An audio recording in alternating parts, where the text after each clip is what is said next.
Don't forget to like the video, share your thoughts in the comments, and subscribe to stay updated with our latest stories. The old floorboards of our porch groaned a familiar welcome as I settled into the wicker chair, the late afternoon sun painting everything in hues of honey and amber. It was that time of year in North Carolina when the air itself felt soft, like a worn cashmere shawl. My husband, George, was inside, probably engrossed in his latest historical documentary, his way of unwinding after a week of managing the hardware store. We'd been married 32 years, George and I, 32 years of comfortable silences, shared routines, and the kind of love that settles deep in your bones, quiet but steadfast. That evening, his old college roommate, Michael, was coming over. Michael was a regular fixture in our lives, more like a brother to George than just a friend, and a gentle, thoughtful presence to me. He was a landscape photographer, always chasing the light, his eyes holding a kind of quiet wisdom that I'd always found calming. He was staying the weekend, a biannual tradition that usually involved a lot of reminiscing between him and George, some good food, and me mostly enjoying the comfortable hum of their camaraderie. I'd made lemonade, the tart sweetness a perfect counterpoint to the lingering warmth of the day. The pitcher, beaded with condensation, sat on the small weathered table next to me, alongside a bowl of pecans I'd shelled earlier. The scent of my climbing roses, heavy and sweet, drifted from the trellis arching over the porch steps. It was the kind of peaceful, ordinary moment that quilts together a life, unassuming yet precious. I wasn't expecting anything out of the ordinary. Lord knows, at 57, you think you've seen most of what life has to offer in terms of surprises. Michael arrived just as dusk began to smudge the edges of the sky. His car, a sensible old station wagon that always seemed to carry a fine layer of dust from some distant back road, crunched up the gravel driveway. He emerged with that easy smile of his silvering hair catching the last of the sun's rays. He was leaner than George, with a photographer's observant gaze that always made me feel like he saw a little more than most people. "Eleanor," he said, his voice a warm baritone as he climbed the porch steps. He leaned in for a brief, respectful hug, the kind that feels like a friendly reassurance. "You're looking radiant, as always. Is that your famous lemonade I smell?" "Only if famous means I make it every time you visit," I chuckled, gesturing for him to take the other wicker chair. "Help yourself. George will be out in a minute. He's currently fighting the Battle of Midway, I believe." Michael laughed, a soft, genuine sound. Still glued to those war documentaries, is he? He poured himself a glass of lemonade, taking a long sip. "Ah, perfect. You have a gift, Eleanor." We chatted for a while, the conversation meandering easily from his latest trip to the Blue Ridge Mountains to the antics of the squirrels that were currently raiding my bird feeder. There was always an ease with Michael. No pretense, no need to fill every silence. He had a way of listening that made you feel truly heard. George finally emerged, his face still showing the faint glow of the television screen. "There you are, you old hermit," Michael greeted him, and the two of them launched into their familiar banter, a comfortable rhythm of shared history and inside jokes. I leaned back, content to be a spectator, to bask in the warmth of their friendship. The sky deepened to indigo, and the first stars began to prick through the velvet expanse. Fireflies blinked into existence in the garden, their tiny lanterns creating a magical, fleeting light show. Later, after a simple supper of grilled chicken and a salad fresh from my garden, George, true to form, started to yawn. "Think I'm going to turn in early, folks," he announced, stretching expansively. "Big day at the store tomorrow. Inventory." He gave me a quick peck on the cheek, clapped Michael on the shoulder, and headed inside. Michael and I lingered on the porch. The air had cooled, carrying the scent of damp earth and night-blooming jasmine.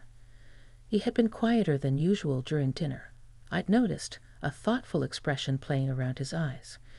It wasn't a sad quiet, more a contemplative one. "George is a good man," he said softly, swirling the last of his wine in his glass. "He's lucky to have you, Eleanor." I smiled, a little surprised by the directness. "I'm lucky to have him too. We've built a good life." "You have," he agreed, his gaze distant for a moment, looking out into the darkening yard. "A very good life." "You have," he agreed, his gaze distant for a moment, looking out into the darkening yard. "A very good life." We sat in comfortable silence again for a few minutes. The crickets had started their nightly chorus, a sound so familiar it was like the heartbeat of our property. I was about to suggest we call it a night too, when a sudden gust of wind swept through the trees, making the wind chimes on the corner of the porch sing a brief, ethereal melody. And then the lights flickered. Once, twice, and then plunged us into complete darkness. "Well, now," I said, a little startled. "That's not supposed to happen." The weather was clear. "Power outage, I guess." Michael's voice came calmly from the darkness beside me. I could hear the slight scrape of his chair as he shifted. "Breaker might have tripped with that gust. Or maybe it's the whole neighborhood." The darkness was sudden and absolute. The familiar shapes of the porch, the garden, even my own hands in my lap, were swallowed by an inky blackness. The only light came from the distant, scattered stars and the intermittent, magical glow of the fireflies. It was disorienting, but also strangely intimate. The sounds of the night seemed to amplify: the crickets, the rustle of leaves, the distant bark of a dog, and our breathing. I became acutely aware of Michael's presence beside me, not in an uncomfortable way, but just more present. The absence of sight heightened everything else. It felt like the world had shrunk to just the two of us, sitting there on that darkened porch, suspended in the quiet night. I had no idea then, sitting in that sudden velvety blackness, that the night was about to take a turn I could never have anticipated, a turn that would leave me breathless in more ways than one. The unexpected silence from the house, where George was presumably already asleep, deepened the sense of isolation, of being in a little pocket of the world with just Michael. The darkness felt thick, like a blanket had been thrown over us. My eyes were slowly starting to adjust, making out the faint silhouette of the porch railing, the ghostly shapes of the wicker furniture. Michael was a darker shadow next to me. I could hear the soft rhythm of his breathing, a steady counterpoint to the crickets' chirping. It was strange, this sudden immersion in darkness. Usually there was always some light from a street lamp, the moon, or the glow from inside the house. This was different. It was a deep, encompassing dark. "I should probably find some candles," I said, my voice sounding a little too loud in the sudden stillness. I made a move to get up, feeling for the edge of the table. "Stay put for a moment, Eleanor," Michael's voice came, calm and close. "Let's just let our eyes adjust. No need to rush." There was a gentleness in his tone that made me pause. He was right. There was no emergency. George was asleep, and we were safe on the porch. So I settled back into my chair. The initial surprise of the outage was wearing off, replaced by a peculiar sense of peace. The darkness simplified things, stripping away the usual distractions. It was just the two of us, two people sitting and breathing in the night air. I found myself thinking about how rarely we experience true darkness anymore, true quiet. Our world is so full of artificial light and constant noise. "It's actually rather beautiful, isn't it?" Michael said softly, as if reading my thoughts. "The way the stars seem brighter without the house lights." I looked up. He was right.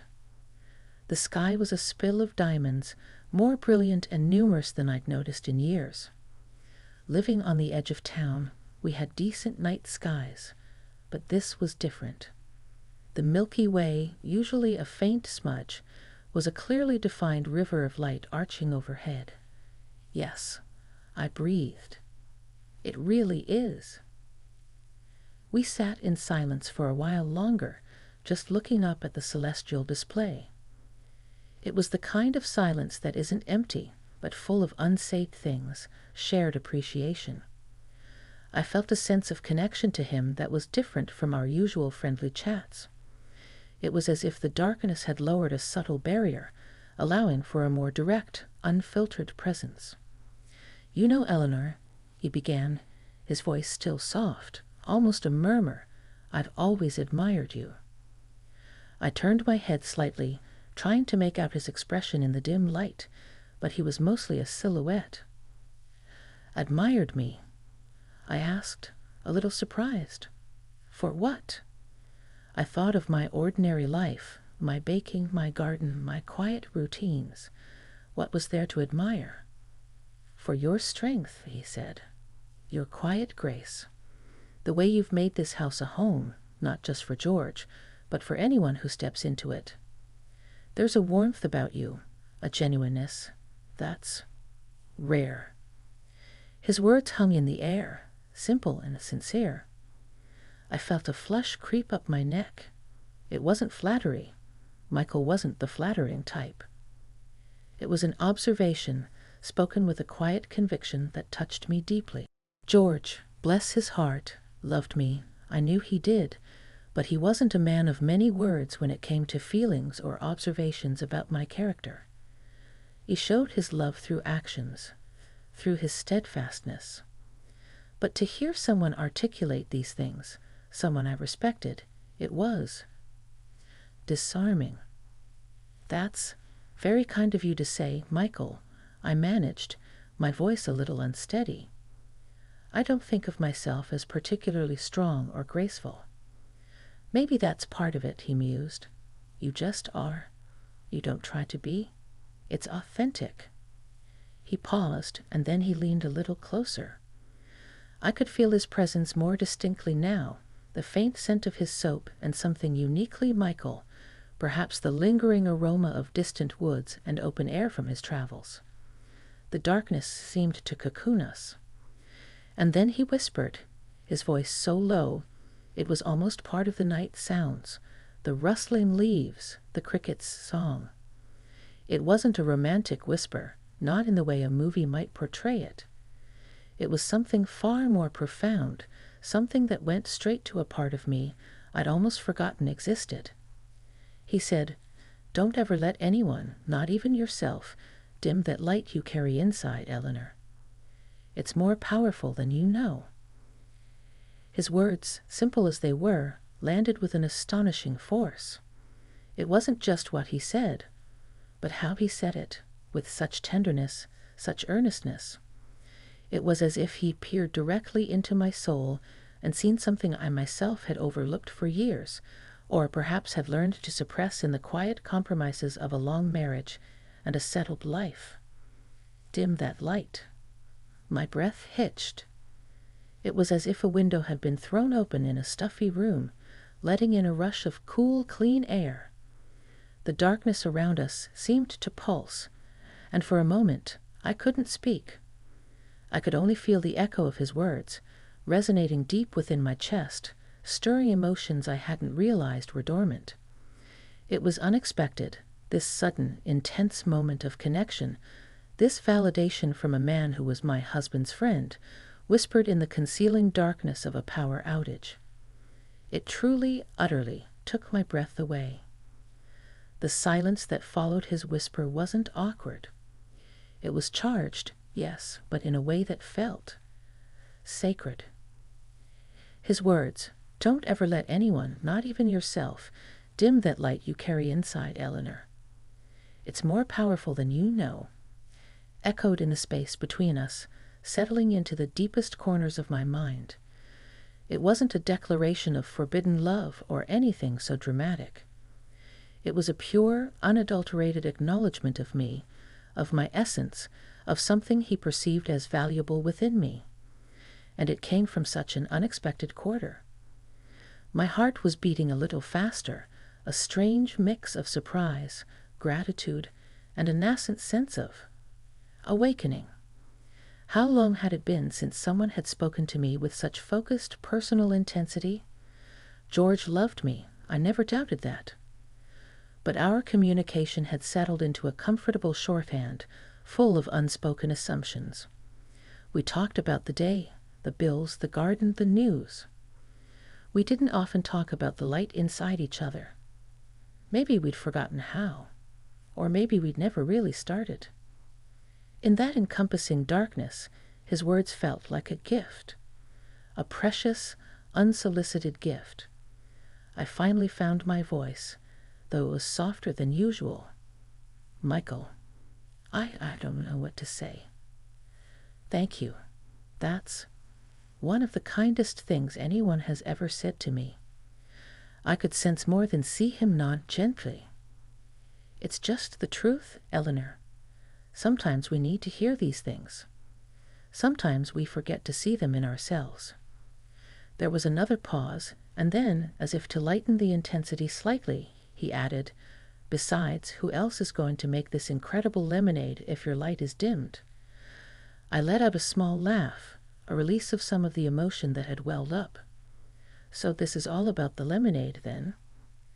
90%, he teased, his voice regaining some of its usual gentle humor, though the underlying sincerity of his earlier words still resonated. "The other 10% is your unparalleled skill in pecan shelling." We both chuckled then, a soft sound in the dark. The tension eased, but the significance of the moment lingered. It was as if he had handed me a small, glowing ember, something to protect and nurture. The darkness no longer felt disorienting. It felt like a protective cloak around this newfound awareness. The power chose that moment to return, with a suddenness that was almost as startling as its departure. The porch light flickered on, harsh and yellow, after the velvety blackness. The house hummed back to life. I blinked, momentarily blinded. The magical intimacy of the darkness was shattered, or at least altered. I looked at Michael. In the light, he looked much as he always did, kind eyes, a gentle smile. But now I saw him through the lens of his whispered words. There was a new depth to my perception of him, a new layer of appreciation for his perceptiveness, his quiet empathy. He met my gaze, and there was a soft understanding in his eyes. Nothing overtly dramatic, nothing that would make an observer think anything extraordinary had passed between us. It was a subtle shift, an internal recalibration. "Well," I said, shielding my eyes for a second, "back to the land of the illuminated." "Indeed," Michael replied, pushing himself up from his chair. "Perhaps I should check if George slept through all that excitement." "He probably did," I said, smiling. "He can sleep through a hurricane if he's tired enough." Michael headed inside, and I remained on the porch for a few more minutes, my thoughts swirling. The world looked the same. The porch, the garden bathed in the familiar glow of the security light, the distant street lamps. But something inside me felt different, brighter somehow. As if a switch had been flipped internally, mirroring the return of the electricity. His words weren't a criticism of George or of my life. They were an affirmation, an encouragement, and they came at a time when, perhaps, I hadn't even realized I needed them. I thought about the light he'd mentioned, and I allowed it to dim. In the daily round of responsibilities, of caring for the house, for George, for the expectations I placed on myself, had I inadvertently let my own inner flame dwindle to a pilot light? It was a sobering thought, but also an empowering one.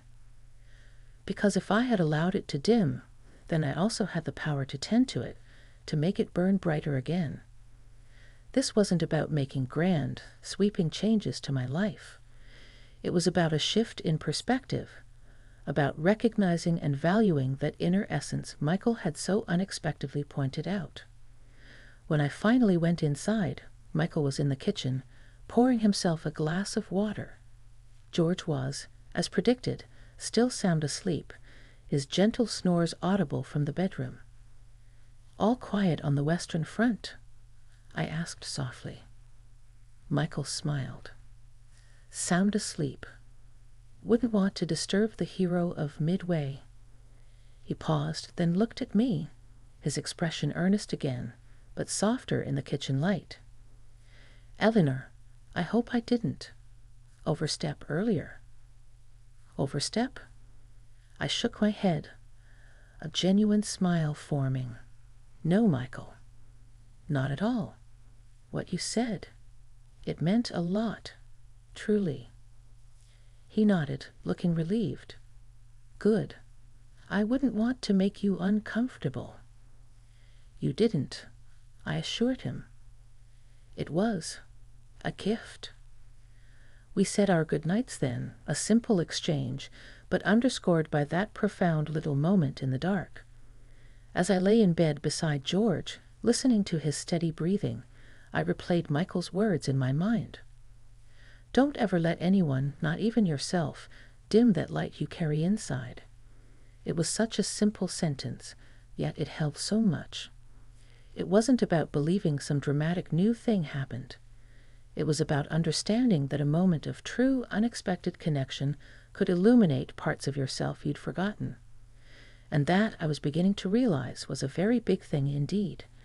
The night, which had begun so ordinarily, had unfolded into something quite extraordinary, not because of any grand event, but because of a few whispered words that had, quite literally, taken my breath away and given me something precious to carry forward. The next morning, the sun streamed through the kitchen window with its usual cheerful insistence, chasing away the last vestiges of the night's unusual intimacy.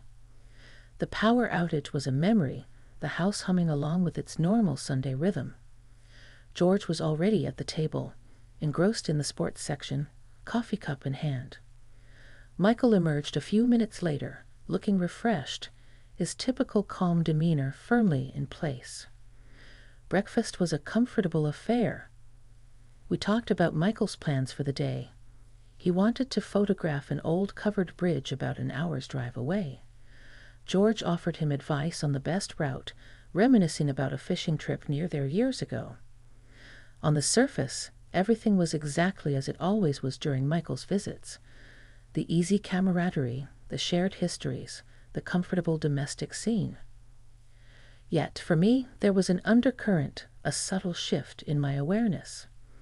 When Michael spoke, I found myself listening not just to his words, but to the kindness that seemed to emanate from him, the quiet perceptiveness I'd perhaps taken for granted before. When he smiled at me, it felt different, imbued with the shared knowledge of that moment in the dark. Not a conspiratorial knowledge, but one of gentle understanding. I moved through the morning chores, clearing breakfast, watering my porch plants, tidying up, with a new lightness in my step. His words from the night before kept replaying in my mind, not as a constant intrusion, but as a soft, encouraging hum in the background. That light you carry inside. I found myself glancing at my reflection in the hall mirror, not critically, as I sometimes did, noticing new lines or the gray in my hair, but with a flicker of curiosity. What was this light he saw? Could I see it too? It wasn't about vanity. It was about an internal spark, a vitality. I thought about the things I loved, my garden, the satisfaction of a perfectly baked pie, losing myself in a good book, the quiet joy of watching the birds at the feeder. Were these expressions of that light? Perhaps. I'd always seen them as simple pleasures, parts of my routine. But maybe they were more. Maybe they were the ways my spirit spoke. When Michael was about to leave, car packed with his camera gear, he turned to me at the door. George was already outside, inspecting one of Michael's tires, offering his unsolicited but well-meaning advice. "Thank you again for everything, Eleanor," Michael said, his eyes meeting mine. There was that same gentle sincerity I'd seen the night before. For the hospitality, the food, the lemonade. He gave a small, almost imperceptible wink with the last word. "You're always welcome, Michael," I replied, my voice warm. "Travel safe, and get some beautiful shots of that bridge." "I'll try," he said. Then he hesitated for just a fraction of a second before adding, softly, so only I could hear, "And you, tend to that light." My heart gave a little squeeze. He remembered. He meant it. "I will," I whispered back, a promise to him, but more importantly, a promise to myself. He smiled, a full, genuine smile that reached his eyes, and then he was gone, joining George by the car for a final farewell. I watched them from the doorway, these two men who had been friends for so long, my husband and this gentle soul who had, in a few quiet words, given me such an unexpected gift. After Michael drove off and George went back to his newspaper, the house felt a little quieter, but not emptier. In fact, I felt a strange sense of fullness. The day unfolded as Sundays often did. I did a little weeding in the garden, the sun warm on my back. I baked a loaf of bread, the familiar actions soothing and satisfying. But something was different. I was more present in these small activities, more aware of the quiet joy they brought me. Later that afternoon, while George was napping, I found myself drawn to my old writing desk in the spare room. It was cluttered with bills and old letters, a space I rarely used for its intended purpose anymore. Years ago, before life got so busy, before I'd settled so completely into the role of wife and homemaker, I used to write. Little observations, poems, sometimes just thoughts I needed to untangle. I hadn't done it in decades. Hesitantly, I cleared a small space, found an old notebook and a pen that still worked. And I started to write. Not about anything dramatic, just about the feel of the sun that morning, the scent of the bread baking, the way the light had looked through the trees after the power came back on. And then I wrote about Michael's words, trying to capture the feeling they had evoked in me. It wasn't brilliant prose. It probably wouldn't mean much to anyone else. But as I wrote, I felt something unfurl within me, something that had been tightly furled for a long time. It was a rediscovery of a part of myself I had let lie dormant. That light. Maybe this was one way to tend to it. In the weeks and months that followed, I didn't make any drastic changes to my life. I didn't suddenly announce I was taking up mountain climbing or learning a new language. George and I continued our comfortable life, but the shift within me was real. I started noticing more, appreciating more. I paid more attention to those small nudges from within, the things that brought me that quiet sense of joy or peace. I started taking short walks by myself in the early mornings just to watch the sunrise and listen to the birds. I revived my old love for sketching, filling a notebook with drawings of flowers from my garden, the patterns of bark on the trees, the faces of people I saw in town. I even started attending a local book club, something I'd thought about for years but never acted on. These weren't monumental acts, but they were mine. They were ways of nurturing that inner spark. George noticed in his own quiet way. "You seem peppier these days, Eleanor," he commented one evening, looking up from his documentary. "More like your old self." I smiled. "Maybe I am, George. Maybe I am." I never told him exactly what Michael had whispered to me that night in the dark. It felt like a private treasure, a secret encouragement that was mine alone. But its effect rippled outwards. I found myself more patient, more engaged, perhaps even a little more adventurous in our daily life. Maybe my rekindled light was warming him too. The next time Michael visited, about 6 months later, things were subtly different between us. There was an unspoken understanding, a deeper layer to our friendship. He didn't mention that night specifically, not directly. But as he was leaving, he caught my eye, a warm, knowing look in his. "Your light," he said softly, "is shining beautifully, Eleanor."